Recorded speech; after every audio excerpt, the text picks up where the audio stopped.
Olá, sejam bem-vindos à nossa 20ª semana de aprendizado aqui na plataforma online da Seduc.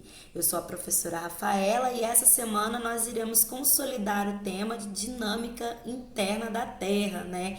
Onde nós vimos na semana passada as camadas do planeta Terra. Então hoje a gente vai resolver os exercícios, né? A gente vai entender um pouquinho sobre aquelas questões que foram propostas na apostila de vocês.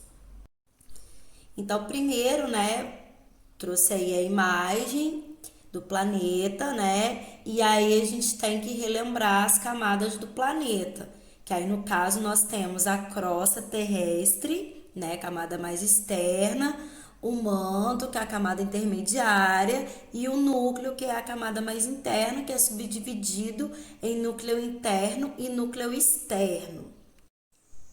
Então, pessoal, nosso primeiro exercício é sobre identificar as camadas da Terra, né? Então, ali, o número um ele corresponde ao núcleo interno, o número 2 vai corresponder ao núcleo externo, o 3 o manto e o 4 a gente tem ali a crosta terrestre. No exercício seguinte, né, o número 2 aí da apostila de vocês, pede para pintar cada camada, né, de uma cor, utilizar a mesma imagem. Então, aonde tem o um númerozinho ali, vocês vão colorir cada númerozinho, cada partezinha ali de uma cor diferente, né? Então, esse seria o número um, seguido do número 2, que é para pintar as camadas da Terra.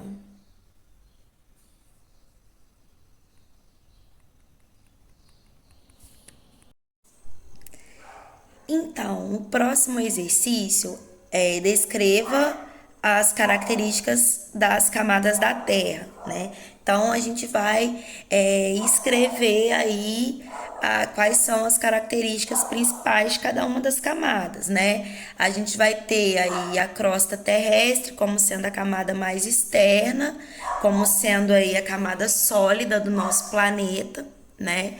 A gente vai ter o manto, que é a camada intermediária entre o núcleo e a crosta, né? Formado de magma, né?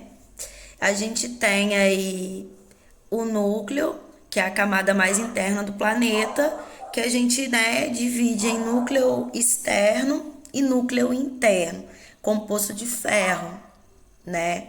A gente tem um outro exercício, explica a teoria da deriva continental.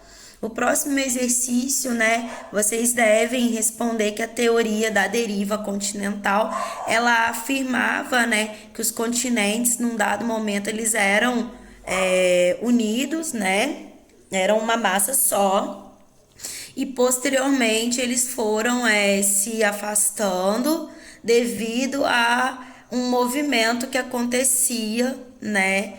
E que os continentes eles eram mais densos que a placa oceânica e por isso eles ficavam flutuando ali, né? Foi uma primeira teoria para se provar, né, que os continentes eles foram unidos anteriormente, né? E aí a teoria da deriva continental seria isso, né?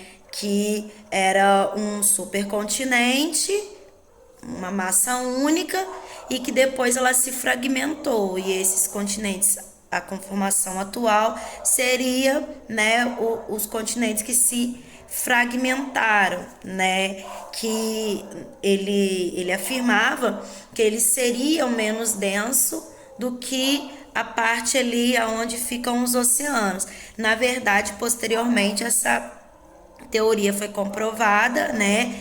Também por causa da forma dos encaixes dos continentes, além dessa questão dos materiais rochosos similares, né? Foram utilizadas técnicas mais modernas que verificaram que realmente existe, né, um movimento no magma que faz com que as placas tectônicas se movimentem também. E aí com isso os continentes, eles acabam seguindo aí a movimentação da placa tectônica onde eles estão localizados. E aí, né, como eu falei do supercontinente, Pangeia era o nome dado para esse primeiro supercontinente aí, essa massa única de continente que havia aí antigamente no nosso planeta. Quais são as principais evidências utilizadas para formular a teoria da deriva continental? Falei um pouquinho antes, né? Então é a forma do encaixe dos continentes, né? A gente pode citar aí um encaixe da América do Sul com a África, né? Similaridades de fósseis e materiais rochosos foram os argumentos utilizados aí para se formular a teoria da deriva continental. Quais eram os supercontinentes que passaram a existir com a divisão da Pangeia? Então, quando houve a primeira fragmentação, a gente passa a ter a Laurásia, que corresponde à porção mais ao norte, e a gente passa a ter Gondwana, que seria a outra massa, né, correspondendo aos continentes que ficariam mais ao sul. Imagine como seria o mundo caso a Pangeia não se fragmentasse. Bom, né, se a Pangeia não se fragmentasse, né, quais seriam as consequências? Primeiro, a gente ia ter um continente único, né? Provavelmente as massas de ar elas não iriam circular da mesma forma, porque nós temos a influência de correntes marítimas, né, que vão influenciar essa questão da pressão atmosférica. Então, provavelmente o meio desse continente seria desértico, por conta das cadeias montanhosas, do relevo e dessa dificuldade da umidade chegar do oceano para o interior do continente. Então, a gente teria as bordas mais povoadas, como acontece na maioria dos lugares, as pessoas morando mais próximas ao litoral. Então, a gente teria as bordas mais povoadas e provavelmente o meio desse continente a gente teria um grande deserto devido à dificuldade das massas de ar úmidas chegarem ali, a questão da distância, né, da evaporação, né, tudo isso poderia acarretar.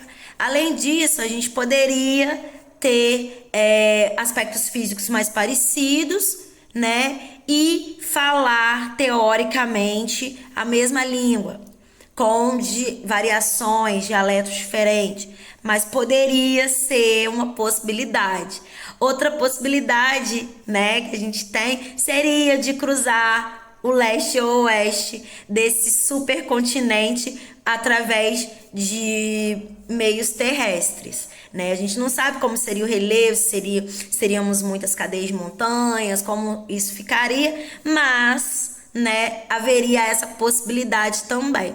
Mas as consequências é que a gente teria um único continente e aí provavelmente essas questões políticas que nós temos, de língua, de deslocamento, seriam bem diferentes. Aí a nossa última pergunta. Comparando a forma de um pêssego com a da Terra, quais são as camadas do interior do planeta? Então ali a gente vai imaginar a fruta, né? Então, a casca dessa fruta, ela vai representar pra gente a crosta terrestre. Enquanto a parte do meio, né, que é a polpa, a gente pode pensar no magma, né? A gente pode pensar no manto. E o caroço do pêssego, a gente vai lembrar do núcleo do nosso planeta. Então, fazendo uma analogia aí, a gente teria mais ou menos essas camadas da Terra representadas aí por uma fruta.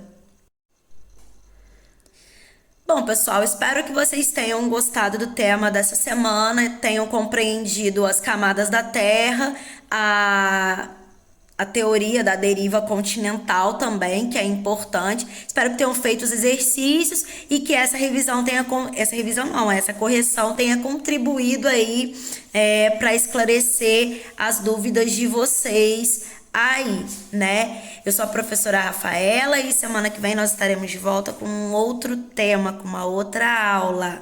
Façam as atividades e se cuidem.